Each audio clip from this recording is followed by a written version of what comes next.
to Anna for that one, who is our queen bee on our G&T pub quiz this morning. She's just wiggled out the pub and wiggling in for confessions. Father Neil, good morning, Borada. Good morning, Borada. I prefer to think of myself as a shimmy kind of person, as opposed to a wiggle. Although I have to say, the theological college that I went to in the mid-90s was so sort of like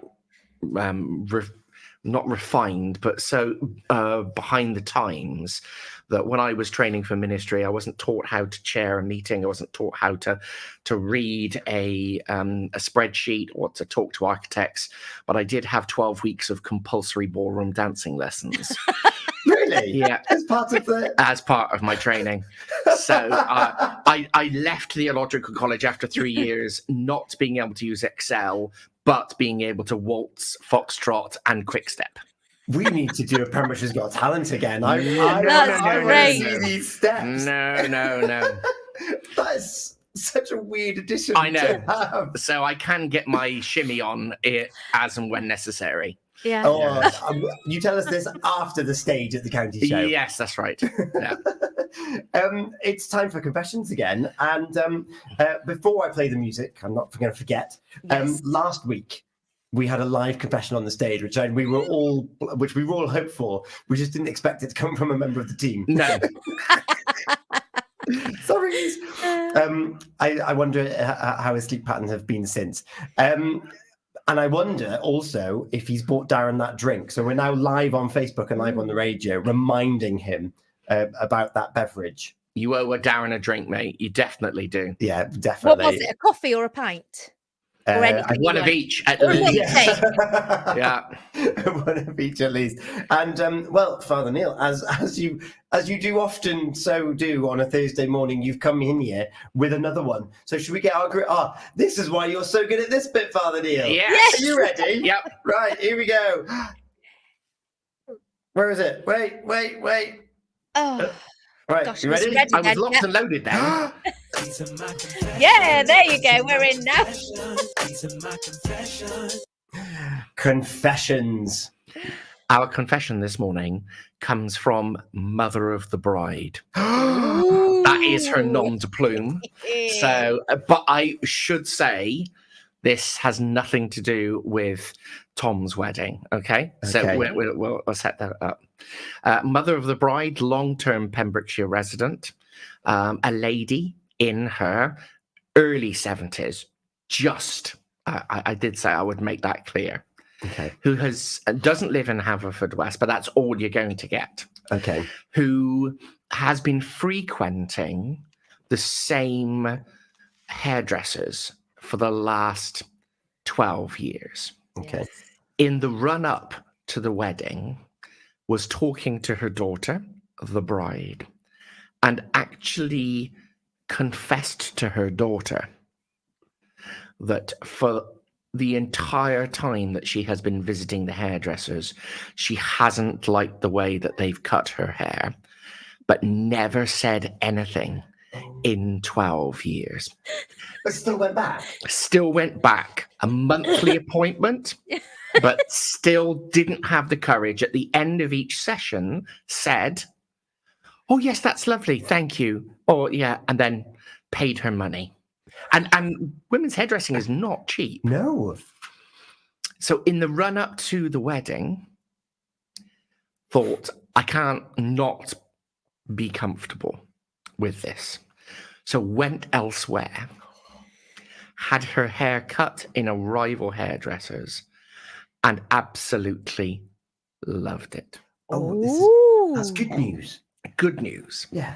So it is the morning of the wedding, and mother of the bride leaves the bride and the bridesmaids and goes out without her finery on, but her makeup and her hair done and ready, pops out to the local shop to get some last minute supplies to make sure that the bride is stocked with handy Andes in case she cries, and that sort of thing. Who does she see in the shop? She sees her old hairdresser. She sees her old hairdresser. And she's done up. Yes. Oh, gosh. And the hair, it's not as if she had just had the wedding stylist through it. This is a radically different haircut. Oh, really? Yes. Yeah. She'd gone from sort of like semi-long shoulder length to short. She spent, according to her, about 6 minutes, because the hairdresser hadn't seen her, hiding round various aisles in the shop to make sure that she was not noticed by her original hairdresser, who then left the shop. All is fine. Ooh, safe. Yes, got away with it. Yes, no problem. I sense a butt. Cut to 10 days later. Oh, no. The hairstyle is there, but it's now covered under a hat because the weather is slightly inclement. She's outside, sees the hairdresser, the original hairdresser, walking towards her in the street, and thinks, well, you know, fairly safe, buttoned up against the wind, hat is on, stops, says, how are you? And the hairdresser greets her slightly frostily and says, oh, I'm fine, thank you. How was the wedding? I saw all the wonderful photos on Facebook. No. Oh. 2 pieces of advice are beseeched of Alive and Kicking and the G&T Breakfast Show. 1, was she forgiven for swapping at the last minute, for not saying and for hiding? And secondly, should she go back to the original hairdressers with her new style and ask them to recreate that? Or should she cut bait and run and just never go back to that hairdressers again, having been there for over a decade? This is easy for me. So It's easy. easy? Yes. Really? This is extremely easy for me. I hear this on the regular. Oh, Yes. do you? This story resonates with me because I think we've all been in that position where we've been and said, thank you very much. Yes, it's it's lovely. Thank you. Thank you very much. We've paid our money, gone, and gone, oh gosh, I hate it. It's awful. I have been known to be in the hairdressing seat twice in 1 week. Okay. Right. So I am would going you to go say back? Yeah, I think that's the it's- tough one, isn't no, it? not going back to the original. You have to go back with the one that did the good job.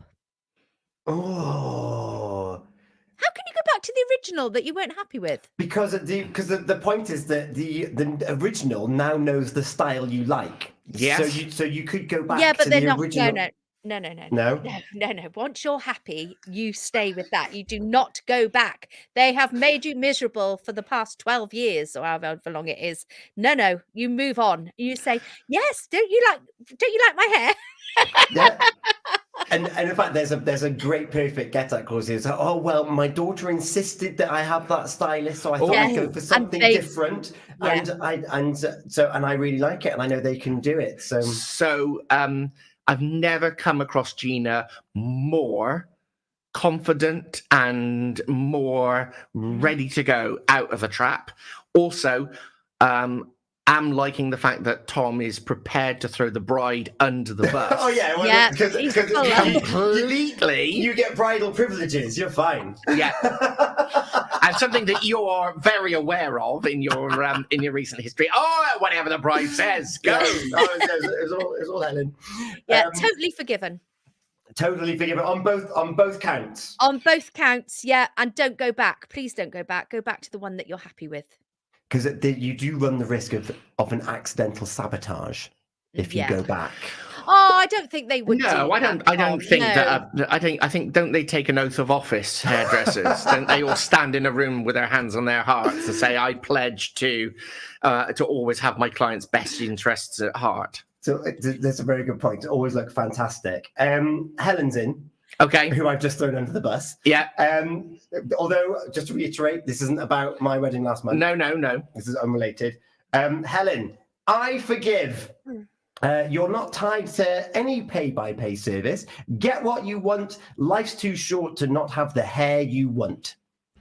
And I agree with that. So definitely on the first point, you're allowed to change your stylist, and you're allowed to avoid your original one, whilst also throwing the bride under the bus and be like, well, I just thought I'd try something new. What I really wish happened, though, was that the original hairdresser, some shops have got the CCTV with the camera. Yes. And what I really wish is that the old hairdresser saw her hiding in the TV screens. She needed one of those boxes I carry around with me, Tom. Yeah, Gina's got a big box. It was like, no, not today. I do like Helen's sentiments. Life's too short not to have the hairstyle you want. Therefore, from next week, I will be turning up with my toupee. Yeah.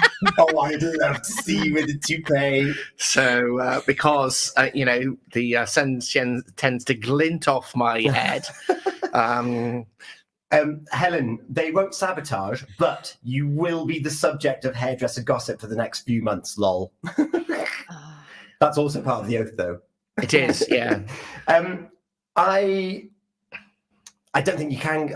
I don't. If she's had the wedding cut and she likes it, and she's like, yeah, I feel like an all-powerful woman here. I feel amazing. Why would you go back?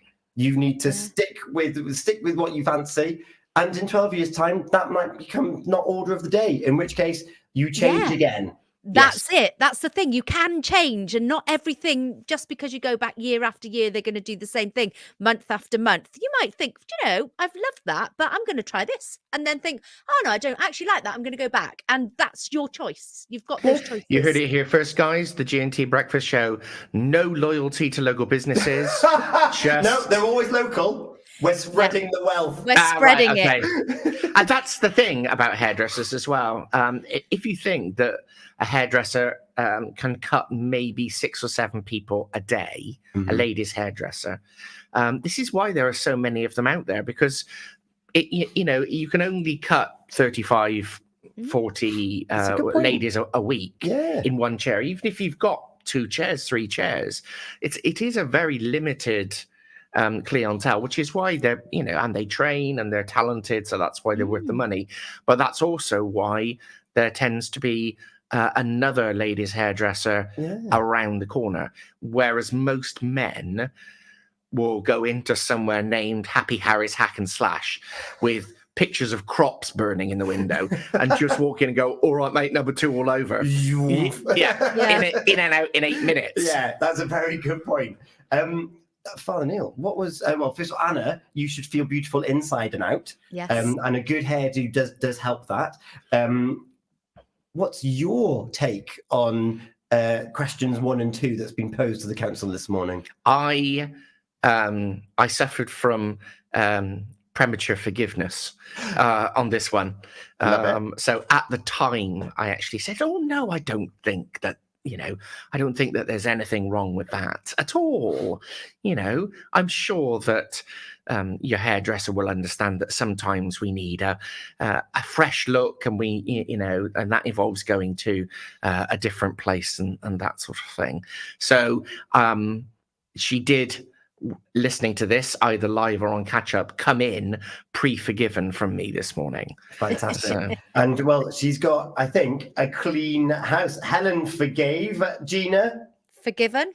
And me. Forgiven. Yeah. So clean sweep. Turns out the confession was not that sort of like newsworthy after all. No, because I've changed my hairdresser in the past. Have you? And the guilt that I felt. Yeah, it does put guilt on you, but you've got to feel like you're happy with it, and it's for you, and it's very personal. Particularly if it's worth it. Yeah. Imagine if she'd gone to a new hairdresser and gone to that wedding thinking, I wish I had my last cut. Because those pictures are going to be framed forever. Yeah. Yes. So she took a bold risk. She did. And I applaud her for that as well, actually. Yeah. Yeah.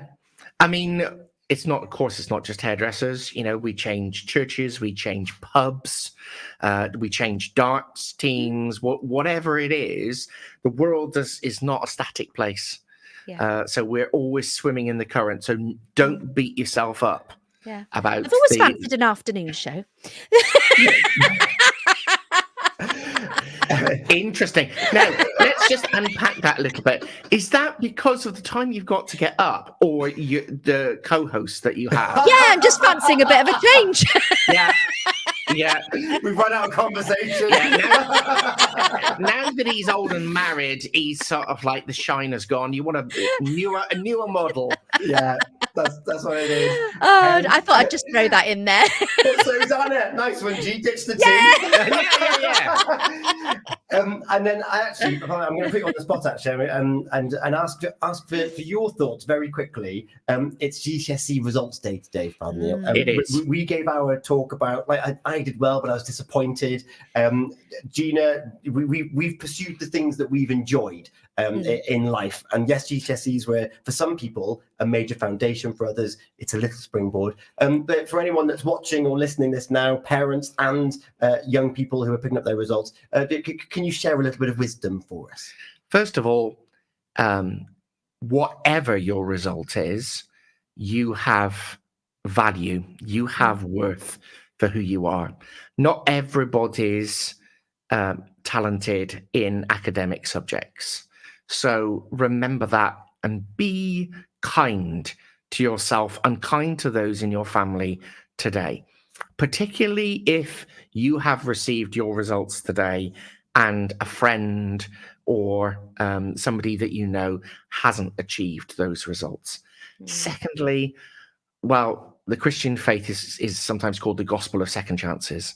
So you're only 16, and there is always the opportunity to have another go at things or to do some different things as well. It may feel like the end of the world at this moment, and your feelings are valid. And although other people will be telling you, oh, no, it's not the end of the world, buck up, I didn't get mine and look where I was, you're allowed to feel sad and upset today. In this moment, if you didn't get what you wanted, that's perfectly fine. But in the days and the weeks to come, there's plenty of help and support out there. If you did really well, then in the future, when you come across something that you're struggling with, just look back and think, well, I did that. I can do this. So be kind to yourself, be kind to other people, and remember, life is full of second chances. Oh, Neil, thank you so much. Alive and kicking back on Sunday morning? Alive and kicking back on Sunday morning, yes. So the Reverend Sophie we cheated. The Reverend Sophie's in France. So this is a little bit of a pre-recorded selection.